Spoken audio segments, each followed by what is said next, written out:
എല്ലാ ഉദ്യോഗാർത്ഥികൾക്കും എവിഷന്റെ മറ്റൊരു വീഡിയോയിലേക്ക് സ്വാഗതം. ഞാൻ KN Dileep, Evision institute Kaloor. ഇന്ത്യയിലെ ഏറ്റവും വലിയ bank State Bank of India, the largest bank in India, 9766 junior associate വേക്കൻസികളിലേക്ക് നോട്ടിഫിക്കേഷൻ ഇറക്കിയിരിക്കുകയാണ്. നമ്മുടെ മുമ്പിൽ വളരെ കുറച്ച് ദിവസമുള്ളൂ. ഈ മാസം അവസാനം ആഗസ്റ്റ് 31 വരെ തീയതിയുള്ളൂ. അതിനുള്ളിൽ ആപ്ലിക്കേഷൻ അയക്കണം. വളരെ പെട്ടെന്ന് അതിൻ്റെ പ്രിലിമിനറി പരീക്ഷകൾ വരുന്നു. വളരെ പെട്ടെന്ന് തന്നെ അതിൻ്റെ മെയിൻ പരീക്ഷ വരുന്നു. അപ്പോൾ വളരെ കുറച്ച് സമയം മാത്രമുള്ള സ്റ്റേറ്റ് ബാങ്ക് ഓഫ് ഇന്ത്യയുടെ ജൂനിയർ അസോസിയേറ്റ്സ് വേക്കൻസികളെ കുറിച്ചുള്ളതാണ് ഇന്നത്തെ നമ്മുടെ ക്ലാസ്. നമ്മുടെ വീഡിയോ എല്ലാവരും ഒന്ന് സബ്സ്ക്രൈബ് ചെയ്യുക, ഷെയർ ചെയ്യുക. നോക്ക്, ഇന്ത്യയിലെ ഏറ്റവും വലിയ ബാങ്ക് എന്ന് പറയുന്നത് സ്റ്റേറ്റ് ബാങ്ക് ഓഫ് ഇന്ത്യയാണ്. In terms of the number of branches, ഏറ്റവും കൂടുതൽ ബ്രാഞ്ചസ് ഉള്ള, ഏറ്റവും കൂടുതൽ സ്റ്റേറ്റുകളിൽ ആക്ടിവിറ്റീസ് ഉള്ള, ഏറ്റവും കൂടുതൽ കസ്റ്റമർ ബേസ് ഉള്ള ബാങ്ക്. ഇൻവെസ്റ്റ്മെന്റ് ബേസിസിൽ ഒന്നാം സ്ഥാനത്ത് HDFC ആണ് കേട്ടോ. ഇൻവെസ്റ്റ്മെന്റ് ബേസിൽ അതൊരു പ്രൈവറ്റ് സെക്ടർ ബാങ്കാണ്. പക്ഷേ സ്റ്റേറ്റ് ബാങ്ക് ഓഫ് ഇന്ത്യ എന്ന് പറയുന്നത് പബ്ലിക് സെക്ടർ ബാങ്കാണ്. 51% ഗവൺമെന്റ് ഓഫ് ഇന്ത്യയുടെ കൺട്രോളിലുള്ള ഒരു ബാങ്കാണ്. നമുക്കെല്ലാവർക്കും അറിയാം, ഇന്നത്തെ ഉദ്യോഗാർത്ഥികളിൽ കൂടുതൽ ആളുകളും എപ്പോഴും പോകാൻ ആഗ്രഹിക്കുന്നത് ബാങ്കിങ് സെക്ടറിലേക്കാണ്. സെൻട്രൽ ഗവൺമെൻറ് പരീക്ഷകൾ എടുത്താലും, അതുപോലെ തന്നെ PSCയെ കുറിച്ച് എടുത്താലും, അതുപോലെ മറ്റു കോമ്പറ്റേറ്റീവ് അവന്യൂസ് എല്ലാം നമ്മളൊരു കമ്പാരിസൺ നടത്തി കഴിഞ്ഞാൽ എല്ലാവരുടെ ഉള്ളിലുള്ള ഒരു ആഗ്രഹം എന്ന് പറയുന്നത് എന്താണ്? ബാങ്കിങ് സെക്ടറിൽ ജോലി കിട്ടണമെന്നുള്ളതാണ്. ഇതിന് പല കാരണങ്ങളാണുള്ളത്. എന്താണ്? ഒന്ന്, ദുട്ടാണ്. ഏറ്റവും നല്ലൊരു സാലറി, വളരെ കോമ്പറ്റീറ്റീവ് ആയിട്ടുള്ളൊരു സാലറി കിട്ടുന്ന അല്ലെങ്കിൽ കൊടുക്കുന്ന ഒന്നാണ് ബാങ്കിങ് സെക്ടർ എന്ന് പറയുന്നത്. രണ്ടാമത്തത്, ഈ സാലറി കൂടാതെയുള്ള അഡീഷണൽ പെർക്സ് ആണ്. Petrol allowance, news paper allowance, അതുപോലെ തന്നെ cleaning allowance, mobile bill, quarters അല്ലെങ്കിൽ അതിന് തത്തുല്യമായിട്ടുള്ള തുക, പിന്നെ വളരെ ചെറിയ ഇൻട്രസ്റ്റിനെല്ലാം ലോണ് അവിടുത്തെ ജീവനക്കാർക്ക്, പിന്നെ ഒരു നാഷണൽ സിനാറിയോ, ഒരു ഇന്ത്യയിൽ എവിടെയും പല ബ്രാഞ്ചുകളിൽ പല സംസ്ഥാനങ്ങളിലൊക്കെ വർക്ക് ചെയ്യാനുള്ള ഒരു ഓപ്പർച്യൂണിറ്റി, സമൂഹം എല്ലാവരും വളരെ റെസ്പെക്റ്റോടുകൂടി നോക്കിക്കാണുന്ന ഒരു ജോലി, ഇതൊക്കെയാണ് വളരെ എന്താണ് സ്റ്റെബിലിറ്റി ഉള്ള ഒരു ജോലി. സ്റ്റേറ്റ് ബാങ്ക് ഓഫ് ഇന്ത്യയെ കുറിച്ച് പറയുന്നത്, അങ്ങനെയുള്ള ബിഗ് ബാങ്കുകളെ കുറിച്ച് DSIB എന്നാണ്. എന്താണ്? Domestically systematic important bank. Domestically systematically important bank. അതായത് ഒരിക്കലും തകരാത്ത ബാങ്കുകൾ. ടു ബിഗ് ടു ഫെയിൽ എന്നാണ്. Too big to fail. ഇത്തരം ബാങ്കുകൾ ഒരിക്കലും പരാജയപ്പെടില്ല. ഈ ബാങ്കിങ് സെക്ടറെ കുറിച്ച് പറയുമ്പോൾ നമ്മൾ ഇന്നത്തെ തലമുറക്ക് അറിയാമെന്ന് അറിയില്ല, ഞങ്ങളുടെ എല്ലാം ചെറുപ്പകാലത്തിൽ കേട്ടൊരു വാർത്ത, നമ്മുടെ എറണാകുളത്ത് മറൈൻ ഡ്രൈവിൽ ഒരു ബാങ്ക് ഉണ്ടായിരുന്നു. എന്താണ്? Pala central bank. അതിനൊരു ബ്രാഞ്ച് അവിടെ ഉണ്ടായിരുന്നു. അപ്പോൾ ഒരു സുപ്രഭാതത്തിൽ ആളുകളെല്ലാം കൂടി അതിൻ്റെ വാതിക്കൽ ഇങ്ങനെ കാവൽ നിൽക്കുകയാണ്. ഇതിനു വേണ്ടി പാസ്ബുക്കായിട്ട് ഉള്ള ഡെപ്പോസിറ്റ് എല്ലാം പിൻവലിക്കുന്നതിന് വേണ്ടി. ബാങ്ക് പൊളിഞ്ഞതാണ് കാരണം. അങ്ങനെ പല ബാങ്കുകൾ പൊളിഞ്ഞ കഥകൾ നമ്മൾ കേട്ടിട്ടുണ്ട്. പക്ഷെ ഒരിക്കലും പൊളിയാത്ത കുറേ ബാങ്കുകൾ ഇന്ത്യയിലുണ്ട്. 51% ഗവൺമെൻറ്റൽ കൺട്രോളുള്ള, ബോർഡ് ഓഫ് ഡയറക്ടേഴ്സാൽ ഭരിക്കപ്പെടുന്ന ഇന്ത്യയിലെ ഏറ്റവും വലിയ ബാങ്ക് സ്റ്റേറ്റ് ബാങ്ക് ഓഫ് ഇന്ത്യയെ പോലുള്ള ബാങ്കുകളിൽ ഇന്നത്തെ ഉദ്യോഗാർത്ഥികൾ, കുട്ടികൾ, അഭ്യസ്തവിദ്യർ ജോലി ആഗ്രഹിച്ചില്ലെങ്കിലേ അത്ഭുതമുള്ളൂ. അതുകൊണ്ട് നോക്കൂ, ഇവരുടെ 2,60,000 പേരാണ് ഇവരുടെ എംപ്ലോയീസ്. അതായത് 13th largest employer in India. ലോകത്തിലെ കണക്കെടുക്കുകയാണെങ്കിൽ അവർ 43rd largest bank in the world. State Bank of India എന്ന് പറയുന്നത് അത്ര വലിയ ഹ്യൂജ് ഇൻവെസ്റ്റ്മെന്റ് ബേസ് ആണ്. 500 മില്യൺ കസ്റ്റമേഴ്സ്, 500 മില്യൺ കസ്റ്റമേഴ്സ് ഉണ്ട്.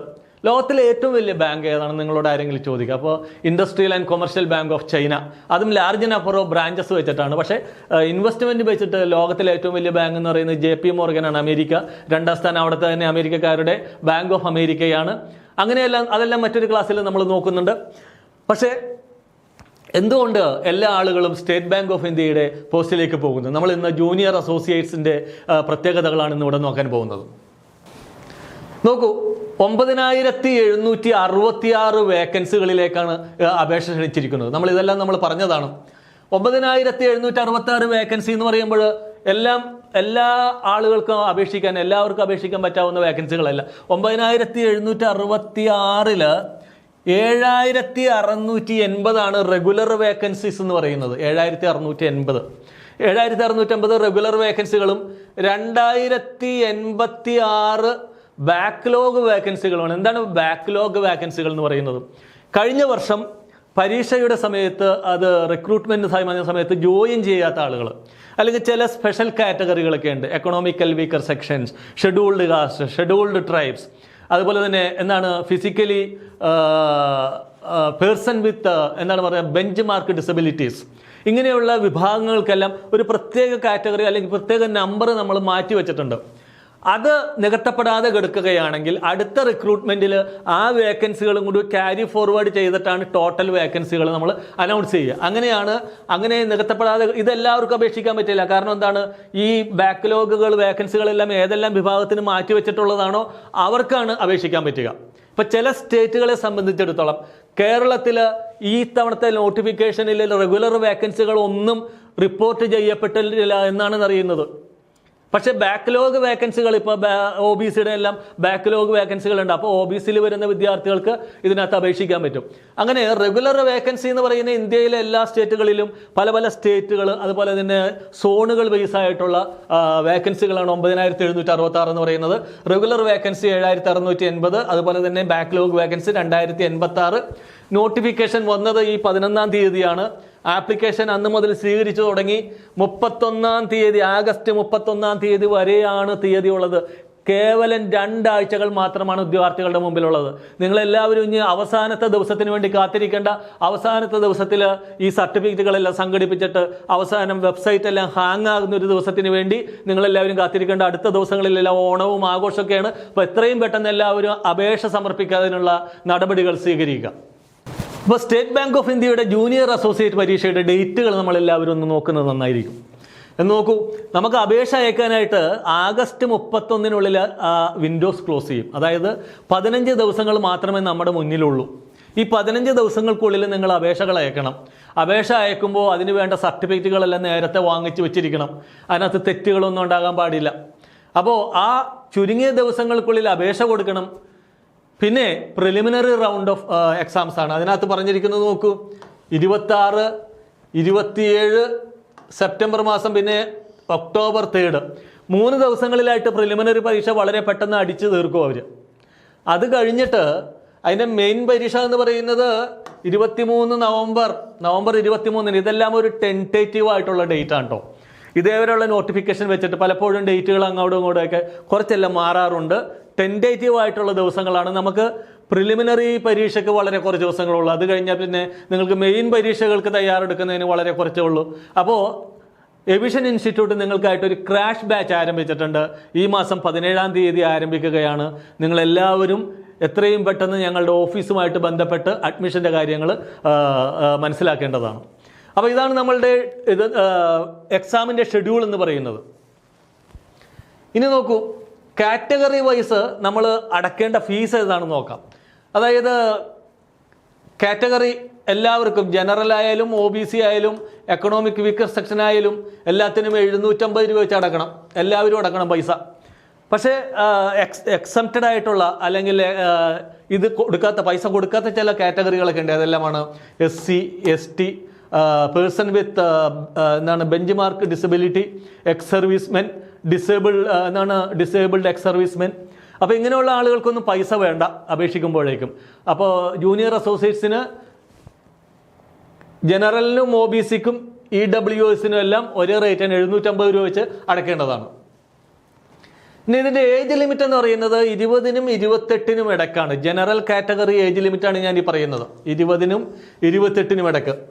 അതായത് 2026 ഏപ്രിൽ 1-നും 1998 ഏപ്രിൽ 2-നും ഇടയിൽ ജനിച്ചവരായിരിക്കണം. അപ്പോൾ ഒന്നില്ലെങ്കിൽ 20 വയസ്സ് തികഞ്ഞിട്ടുണ്ടാവില്ല, അല്ലെങ്കിൽ 28 വയസ്സ് കൂടുതലായിരിക്കും. അങ്ങനെയുള്ള ആളുകൾക്ക് മാത്രമേ ഈ ഒരു കാലഘട്ടത്തിൽ അല്ലെങ്കിൽ ഈ പീരീഡിൽ ഇൻക്ലൂസീവായിട്ടുള്ള അതിനകത്ത് ഉൾക്കൊള്ളുന്ന ആളുകൾക്ക് മാത്രമേ ഈ പരീക്ഷയ്ക്ക് വേണ്ടി അപേക്ഷിക്കാൻ പറ്റുള്ളൂ. നോക്കൂ, ഏത് പരീക്ഷയ്ക്ക് നമുക്കറിയാം ഒരു പ്രിസ്ക്രൈബ്ഡ് ഏജ് ലിമിറ്റ് ഉണ്ടായിരിക്കും.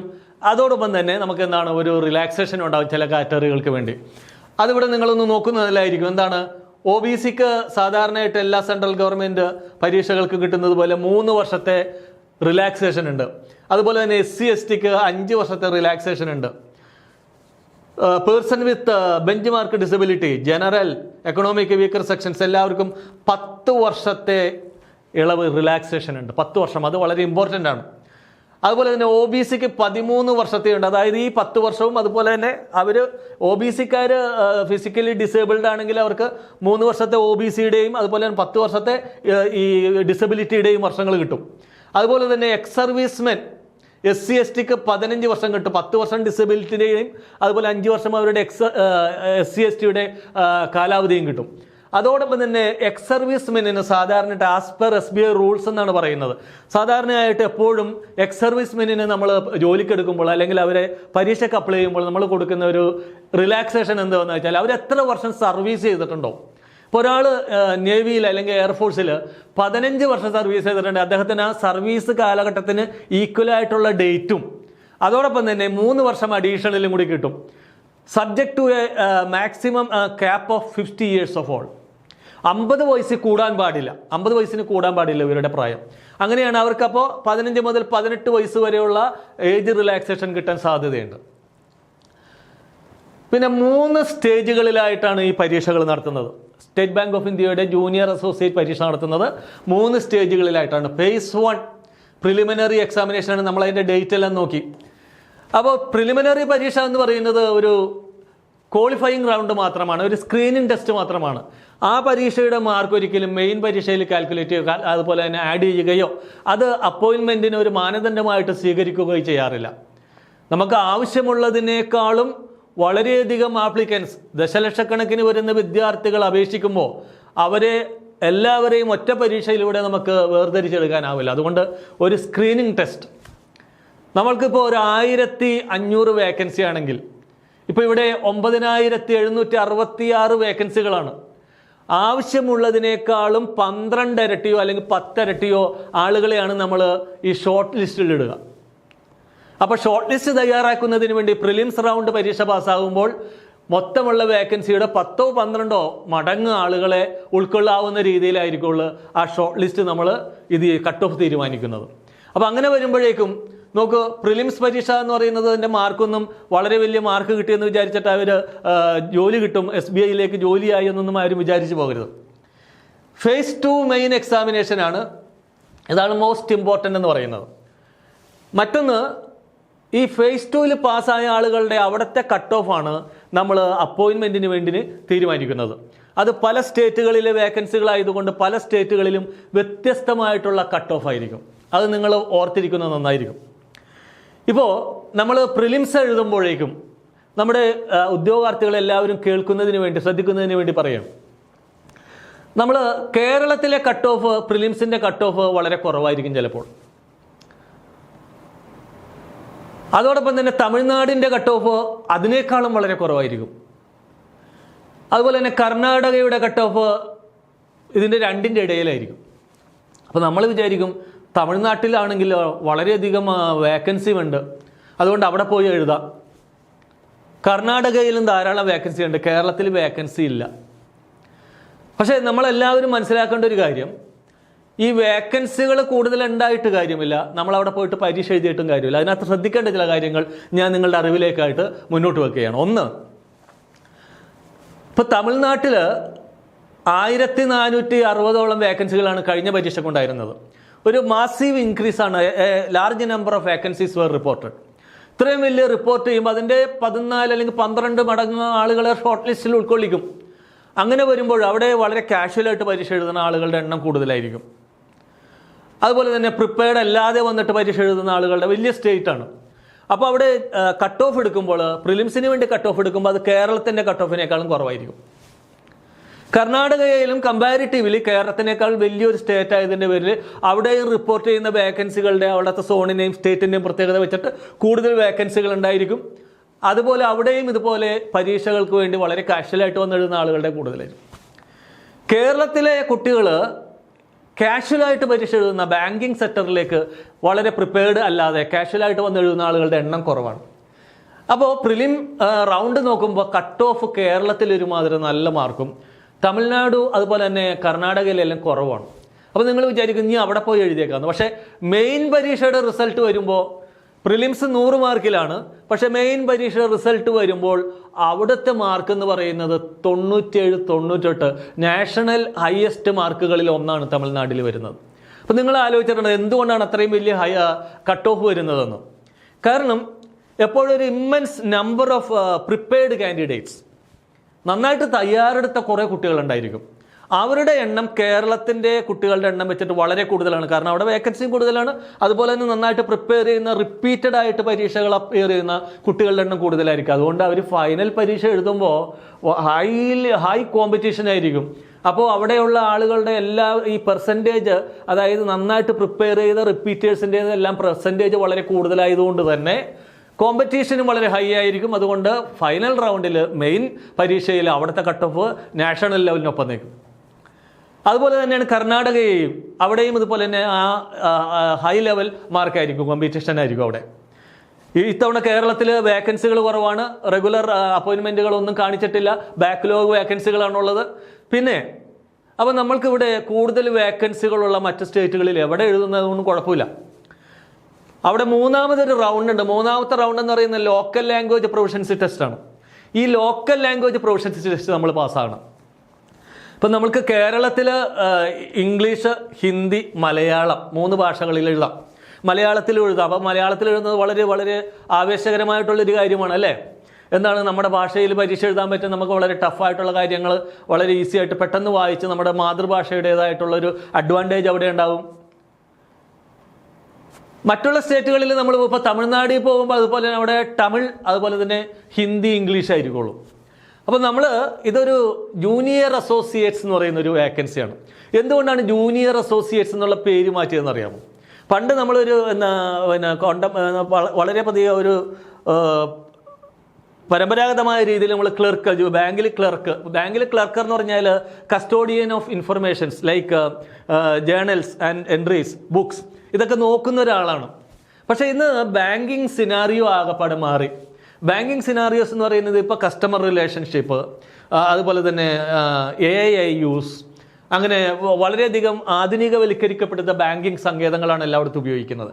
അപ്പോൾ നല്ല ഹൈലി എഡ്യൂക്കേറ്റഡ് ആയിട്ടുള്ള ടെക്നോളജി എല്ലാം നന്നായിട്ട് അറിയാവുന്ന, കൂടുതൽ കസ്റ്റമർ ബേസ് ആയിട്ട് സംസാരിക്കുന്ന, അവരുമായിട്ട് ഇൻറ്ററാക്ട് ചെയ്യാൻ കഴിയാവുന്ന, അവരെ കൺവിൻസ് ചെയ്യാൻ കഴിയാവുന്ന, ഒരു പ്രശ്നങ്ങളില്ലാതെ ബ്രാഞ്ചുകൾ കൊണ്ടുപോകാൻ കഴിയാവുന്ന നല്ല കമ്മ്യൂണിക്കേഷൻ സ്കില്ലുള്ള ഉദ്യോഗാർത്ഥികളെയാണ്. മാത്രമല്ല ഒരു ക്ലർക്ക് എന്ന് പറയുന്ന ഒരു സ്റ്റാറ്റസ് അല്ല ജൂനിയർ അസോസിയേറ്റ്സ്. അവർ ബാങ്കിൻ്റെ അല്ലെങ്കിൽ ആ കമ്പനിയുടെ ഒരു ഭാഗമാണെന്ന് തോന്നിക്കുന്ന ഒരു സൈക്കോളജിക്കൽ എഫക്റ്റ് കൂടി ആ പേരിലുണ്ട്. അങ്ങനെ വെച്ച് നോക്കുമ്പോൾ ഈ റീജിയണൽ ലാംഗ്വേജ് നമ്മൾ പരീക്ഷ എഴുതണം. നമ്മൾ 10ാം തരത്തിലോ 12ാം തരത്തിലോ നമ്മൾ തമിഴ് പഠിച്ചിട്ടുണ്ടെങ്കിൽ ആ സർട്ടിഫിക്കറ്റ് കാണിച്ചാൽ മതി, നമ്മൾ ലോക്കൽ ലാംഗ്വേജ് പ്രൊഫഷൻസ് ടെസ്റ്റ് പാസ്സാകേണ്ട ആവശ്യമില്ല. പക്ഷേ കേരളത്തിൽ നിന്ന് ചെന്നിട്ട് നമ്മൾ തമിഴ്നാട്ടിൽ ചെന്ന് പരീക്ഷ എഴുതി കളയാം. പക്ഷേ അവിടുത്തെ ലോക്കൽ പ്രൊഫഷൻസ് ടെസ്റ്റ് എന്താണ്, ലോക്കൽ ലാംഗ്വേജ് ടെസ്റ്റ് പാസ്സാകണം. അതായത് റീഡിങ്, റൈറ്റിംഗ്, സ്പീക്കിംഗ്, അതുപോലെ ലിസണിങ്, എല്ലാ സ്കില്ലും അവർ പരിശോധിക്കും. നമുക്ക് നന്നായിട്ട് എഴുതാനറിയാമോ, നമ്മൾ എഴുതിയത് ലെജിബിൾ ആണോ, മറ്റുള്ള ആളുകൾക്ക് വായിക്കാൻ പറ്റുമോ, വളരെ പെട്ടെന്ന് ഒരാൾക്ക് തമിഴ് എഴുതാനും വായിക്കാനും കഴിയുമോ, അയാൾ പറയുന്നത് ഇദ്ദേഹത്തിന് മനസ്സിലാവുണ്ടോ, ഇയാൾക്ക് കസ്റ്റമറുമായിട്ട് ഇൻറ്ററാക്ട് ചെയ്ത് അയാളുടെ വിഷയത്തിന് ഒരു സമാധാനം ഉണ്ടാക്കി കൊടുക്കാൻ കഴിയുമോ, ഇങ്ങനെയുള്ള കാര്യങ്ങളെല്ലാം വളരെ വിശദമായിട്ട് അവർ പരിശോധിച്ചിട്ടാണ് ഈ ലോക്കൽ ലാംഗ്വേജ് പ്രൊഫഷൻസി ടെസ്റ്റ് എന്ന് പറയുന്നത്. ഇതും ഒരു ക്വാളിഫയിങ് റൗണ്ട് മാത്രമാണ്. ഈ ക്വാളിഫയിങ് റൗണ്ട് എന്ന് പറയുമ്പോഴേക്കും നമ്മളവിടെ ആ പരീക്ഷയിൽ തോറ്റാൽ നമുക്ക് അപ്പോയിൻമെൻ്റ് ഇല്ല. എന്നാൽ അതിൻ്റെ മാർക്ക് ഒരിക്കലും മെയിൻ പരീക്ഷയ്ക്ക് കിട്ടിയ മാർക്കായിട്ട് കണക്ക് കൂട്ടാറില്ല. ഇതാണ് മെയിൻ റൗണ്ട്. പക്ഷേ ഈ പരീക്ഷ പാസ്സായിരിക്കണം. ഇതൊരു ക്വാളിഫയിങ് റൗണ്ടാണ്. ഇത് ക്വാളിഫയിങ് ഇല്ലെങ്കിൽ അവിടെ വെച്ച് ആ ഒരു then and there we are not eligible. നമുക്ക് അന്നേരം ജോലി കിട്ടാൻ പിന്നെ സാധ്യതയില്ല, നമുക്ക് രണ്ടാമതൊരു ചാൻസ് ഇല്ല. അപ്പോൾ പ്രൊഫഷൻസി ടെസ്റ്റ് ലോക്കൽ ലാംഗ്വേജിൽ ഉറപ്പിപ്പോൾ കേരളത്തിലെ കുട്ടികൾക്ക് ധാരാളം തമിഴ്നാട്ടിൽ പോയിട്ട് പരീക്ഷ എഴുതാം.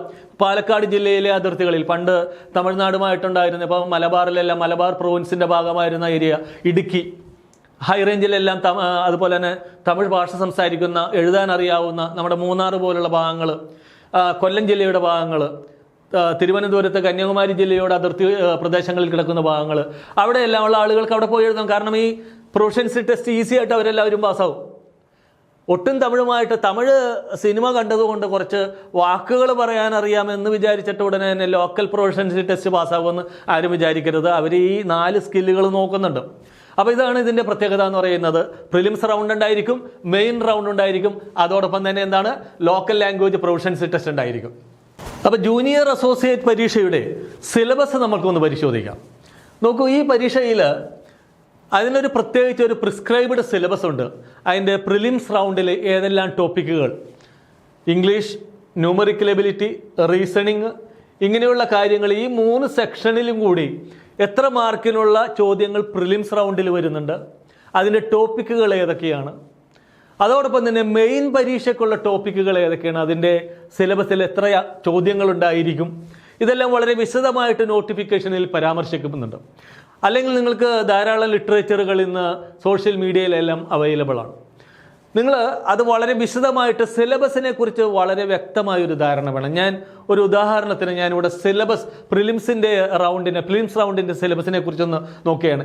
ഇംഗ്ലീഷ് ലാംഗ്വേജിന് 30 ചോദ്യങ്ങളാണുള്ളത്.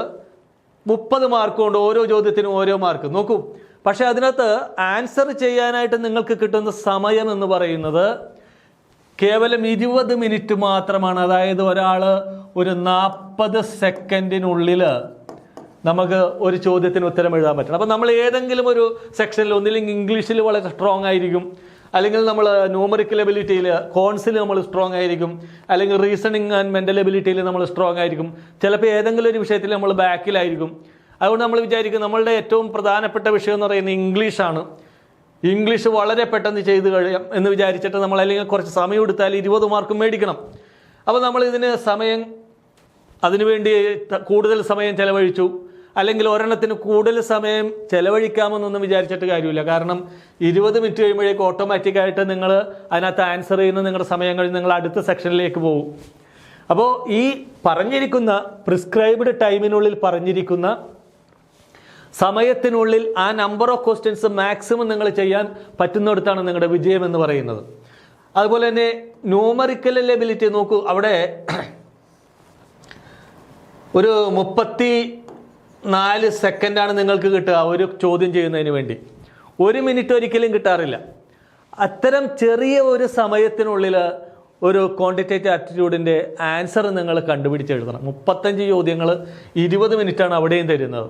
അപ്പോൾ വളരെ ചെറിയ ഒരു സമയത്തിനുള്ളിൽ ഒരു ചോദ്യത്തിൻ്റെ ഇത് കാണുമ്പോൾ തന്നെ ചാടി അതിൻ്റെ ഓപ്ഷനിൽ നിന്ന് ഉത്തരം എഴുതാൻ പറ്റാവുന്ന രീതിയിലുള്ള പ്രാക്ടീസ്, അല്ലേ, കറക്കിക്കുത്തല്ല, വളരെ സിസ്റ്റമാറ്റിക് ആയിട്ടുള്ള പ്രാക്ടീസ്, പ്രീവിയസ് ക്വസ്റ്റ്യൻ പേപ്പർ വെച്ചുകൊണ്ട് ഓരോ ടോപ്പിക്കിൻ്റെയും basic level, medium level, advanced level ക്വസ്റ്റ്യനുകൾ ചെയ്ത് പഠിച്ച് അതിനകത്ത് സ്പീഡ് വർദ്ധിപ്പിച്ച് കമ്പ്യൂട്ടർ ബേസ്ഡ് ടെസ്റ്റിൽ അതിൻ്റെ ഒന്നുകൂടി അതിനകത്ത് സ്പീഡ് വർദ്ധിപ്പിച്ച് അതിൻ്റെ ടൈം അലോക്കേഷനെ കുറിച്ച് ഒരു അവയർനെസ് ഉണ്ടാക്കി കാണുമ്പോൾ തന്നെ ആൻസർ എഴുതാവുന്ന ഒരു രീതിയിലുള്ള ഒരു പ്രിപ്പറേഷനാണ്, ഒരു പരിശീലനമാണ് നിങ്ങളുടെ ഭാഗത്തു നിന്ന് ആവശ്യമുള്ളത്. അപ്പോൾ നോക്കൂ, അതുപോലെ റീസണിങ് എബിലിറ്റിക്ക് 35 ചോദ്യങ്ങളാണ്, 35 മാർക്ക്, 20 മിനിറ്റ്, അങ്ങനെ ടോട്ടൽ 60 മിനിറ്റിൽ എത്ര ചോദ്യങ്ങൾ? 100 ചോദ്യങ്ങൾ, 1 മണിക്കൂറിൻ്റെ നീണ്ടു നിൽക്കുന്ന പരീക്ഷ. അപ്പോൾ ഈ ടൈം മാനേജ്മെൻ്റ് എന്ന് പറയുന്നത് ബാങ്കിങ് പരീക്ഷകളെ സംബന്ധിച്ചിടത്തോളം വളരെ ഇമ്പോർട്ടൻ്റ് ആണ്. ഏറ്റവും കൂടുതൽ ഞാൻ പറഞ്ഞല്ലോ, ഇപ്പോൾ ചില പരീക്ഷകളിലെല്ലാം കട്ട് ഓഫ് എന്ന് പറയുന്നത് 97 കട്ട് ഓഫ് എന്ന് പറയുമ്പോഴേക്കും നിങ്ങൾക്ക് ആൻസർ ചെയ്യാവുന്നതിൻ്റെ മാക്സിമം ആൻസർ ചെയ്യുമ്പോഴാണ് ഏറ്റവും കൂടുതൽ പ്രാക്ടീസ് ചെയ്തിരിക്കുന്ന ടൈം മാനേജ്മെൻറ്റ് ചെയ്യുന്ന ഉദ്യോഗാർത്ഥികളാണ് ബാങ്കിങ് പരീക്ഷകളിൽ പ്ലേസ് കണ്ടെത്തുന്നതുള്ള കാര്യം നിങ്ങൾ ഓർത്തു വെക്കുന്നത് വളരെ നല്ലതായിരിക്കും. ഇനി പരീക്ഷ എഴുതുന്നതിന് മുമ്പ് നമ്മൾ ആപ്ലിക്കേഷൻ കൊടുക്കാനായിട്ട് 15 ദിവസമുള്ളൂ എന്ന് ഞാൻ പറഞ്ഞു. അതിനു മുമ്പ് നിങ്ങൾ തയ്യാറാക്കി വെക്കേണ്ട കാര്യങ്ങൾ എന്തൊക്കെയാണ്? ആപ്ലിക്കേഷനിൽ അപ്ലോഡ് ചെയ്യണം, സിഗ്നേച്ചർ അപ്ലോഡ് ചെയ്യണം, ലെഫ്റ്റ് തമ്പ് ഇംപ്രഷൻ അപ്ലോഡ് ചെയ്യണം, പിന്നെ ഒരു ഹാൻഡ് റിട്ടൺ ഡിക്ലറേഷൻ ഉണ്ട്. നിങ്ങൾ all the information submitted by you is very clear and very true and valid എന്നെല്ലാം പറഞ്ഞുകൊണ്ട് എഴുതുന്ന ഒരു സ്റ്റേറ്റ്മെൻറ്റ്. അത് നിങ്ങളുടെ ഒരു വെള്ള പേപ്പറിൽ, വെള്ളക്കടലാസിൽ നിങ്ങളുടെ സ്വന്തം കൈപ്പടയിൽ എഴുതിയിരിക്കുക, വേറൊരാളെ കൊണ്ട് എഴുതിക്കാൻ പാടില്ല. നിങ്ങളുടെ കൈപ്പടയിൽ എഴുതിയിരിക്കുന്ന ഒരു ഡിക്ലറേഷൻ അത് നിങ്ങൾ അപ്ലോഡ് ചെയ്യേണ്ട ആവശ്യമുണ്ട്.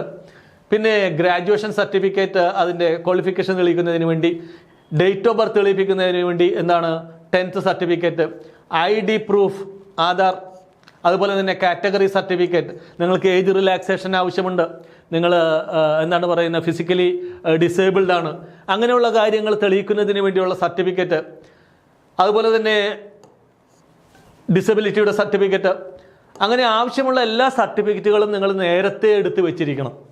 പലപ്പോഴും നിങ്ങൾ ഒരു ക്രീമിലെയർ സർട്ടിഫിക്കറ്റിന് വേണ്ടി ഒരു വില്ലേജ് ഓഫീസിൽ ചെല്ലുമ്പോൾ ഏതായാലും ഒരു മിനിമം നമ്പർ ഓഫ് ഡേയ്സ് നിങ്ങൾ അവിടെ സ്പെൻഡ് ചെയ്യേണ്ടി വരും. അപ്പോൾ പരീക്ഷകൾക്ക് വേണ്ടി ഒരു സർട്ടിഫിക്കറ്റ് എടുത്ത് വെക്കുമ്പോൾ അതിൻ്റെ വാലിഡിറ്റി എത്ര വർഷത്തേക്കാണെന്നുള്ളതിനെക്കുറിച്ച് ഒരു വ്യക്തമായ ധാരണ എല്ലാ ഉദ്യോഗാർത്ഥികൾക്കും ഉണ്ടായിരിക്കണം. അതിൻ്റെ സമയം കഴിഞ്ഞാൽ അത് രണ്ടാമത് പുതുക്കി വാങ്ങിക്കുന്നതിനുള്ളൊരു ഓർമ്മ നിങ്ങളിൽ എപ്പോഴും ഉണ്ടായിരിക്കണം. ഇത് വളരെ ഇമ്പോർട്ടൻ്റ് ആയിട്ടുള്ളൊരു കാര്യമാണ്. ആപ്ലിക്കേഷൻ അയക്കുമ്പോൾ അതിനകത്ത് റെക്ടിഫിക്കേഷൻ ഇല്ലാത്ത രീതിയിൽ രണ്ടാമതൊരു തവണ അത് ചെയ്യാൻ പറ്റാത്ത രീതി ചെയ്യേണ്ട ആവശ്യമില്ലാത്ത രീതിയിൽ നിങ്ങളിത് വളരെ കൃത്യമായിട്ട് കുറ്റമറ്റ രീതിയിൽ ആപ്ലിക്കേഷൻ അയക്കാൻ എല്ലാവരും ശ്രദ്ധിക്കണം. അപ്പോൾ SBI ക്ലർക്കിൻ്റെ പരീക്ഷ എഴുതുമ്പോൾ നമുക്ക് ഏത് ലാംഗ്വേജിൽ വേണമെങ്കിലും എഴുതാം. ഇംഗ്ലീഷിൽ എഴുതാം, മലയാളത്തിൽ എഴുതാം, അതുപോലെ തന്നെ ഹിന്ദിയിലും എഴുതാം. നമ്മുടെ റീജിയണൽ ലാംഗ്വേജ് മലയാളത്തിൽ എഴുതുന്ന കുട്ടികളുണ്ട്. ഇപ്പോൾ ഈ അടുത്ത കാലത്തായിട്ട് ഒട്ടുമിക്ക സെൻട്രൽ ഗവൺമെൻറ് പരീക്ഷകളും ബാങ്കിങ് പരീക്ഷകളും എല്ലാം നമ്മുടെ മാതൃഭാഷയിൽ എഴുതാം എന്നുള്ളത് വലിയൊരു അഡ്വാൻറ്റേജ് ആയിട്ടുള്ള ഒരു കാര്യമാണ്. State Bank of India junior associate പരീക്ഷയുടെ ഏറ്റവും പ്രധാനപ്പെട്ട ഒരു വശമാണ് നമ്മളിവിടെ പരിശോധിക്കാൻ പോകുന്നത്, അതായത് സാലറി. അപ്പോൾ സാലറി വളരെ അട്രാക്റ്റീവായിട്ടുള്ളൊരു വശമാണ് അല്ലേ?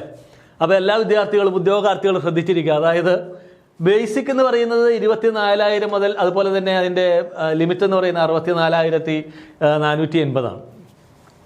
ഇപ്പോൾ ഒരു എൻട്രി കേഡറിൽ ഒരു ഉദ്യോഗാർത്ഥിക്ക് അല്ലെങ്കിൽ ഒരു SBI അസോസിയേറ്റിന് കിട്ടുന്ന സാലറിയെക്കുറിച്ചാണ് നമ്മൾ സംസാരിക്കുന്നത്. ഈ ബേസിക് കൂടാതെ 26,730 കൂടാതെ ഡിയർനെസ് അലവൻസ്, HR, മറ്റ് അതർ പെർക്സുകളെല്ലാം കൂടിയുണ്ട്. അപ്പോൾ ഒരു 35,000-നും ഒരു 45,000-നും ഇടയ്ക്കുള്ള വളരെ ലുക്രേറ്റീവ് ആയിട്ടുള്ള അട്രാക്റ്റീവ് ആയിട്ടുള്ളൊരു സാലറിയാണ് ഒരു ജൂനിയർ അസോസിയേറ്റ്സിന് ബാങ്കുകളിൽ ലഭിക്കുക. സ്റ്റേറ്റ് ബാങ്ക് ഓഫ് ഇന്ത്യയുടെ ജൂനിയർ അസോസിയേറ്റ് പരീക്ഷയിൽ നമ്മൾ പറഞ്ഞു, പരീക്ഷയിൽ 2 ഘട്ടങ്ങളാണുള്ളത്, പ്രിലിംസ് റൗണ്ടും അതുപോലെ തന്നെ മെയിൻ റൗണ്ടും, പിന്നെ ഒരു ലോക്കൽ ലാംഗ്വേജ് പ്രൊഫഷൻസി ടെസ്റ്റും കൂടിയുണ്ട്. അപ്പോൾ ഇതിനകത്ത് നമ്മൾ ആദ്യം തന്നെ പറഞ്ഞു കഴിഞ്ഞു, പ്രിലിംസ് റൗണ്ട് എന്ന് പറയുന്നത് ഒരു ക്വാളിഫയിങ് റൗണ്ട് മാത്രമാണ്. മെയിൻ റൗണ്ടിലെ മാർക്കാണ് നമ്മളുടെ കട്ട് ഓഫ് തീരുമാനിക്കുന്നതെന്ന്. പക്ഷേ ഈ 2 സ്റ്റേജിലും നമ്മൾ ശ്രദ്ധിക്കേണ്ട ചില കാര്യങ്ങളൊക്കെ ഉണ്ട് പരീക്ഷ എഴുതുന്നതിന് മുമ്പ്. ഇപ്പോൾ ഉദാഹരണത്തിന് നമ്മൾ ഇംഗ്ലീഷ് പ്രിലിംസ് റൗണ്ടിൽ അധികം പഠിക്കണ്ട എന്ന് നമ്മൾ വിചാരിച്ചിട്ട് കാര്യമില്ല. ഇംഗ്ലീഷ് വളരെ ഇമ്പോർട്ടൻ്റ് ആണ്. കാരണം നമ്മൾ പ്രിലിംസ് റൗണ്ട് പാസ്സായാലല്ലേ മെയിൻ പരീക്ഷയ്ക്ക് അറ്റൻഡ് ചെയ്യാൻ പറ്റുള്ളൂ. അതുകൊണ്ട് ഇംഗ്ലീഷ് പ്രിലിംസ് റൗണ്ടിന് ആദ്യം തന്നെ പഠിച്ചു വെച്ചിരിക്കണം. റീസണിങ്ങും വളരെ ഇമ്പോർട്ടൻ്റ് ആണ്. കോൺസ് അതും വളരെ ഇമ്പോർട്ടൻ്റ് ആണ്.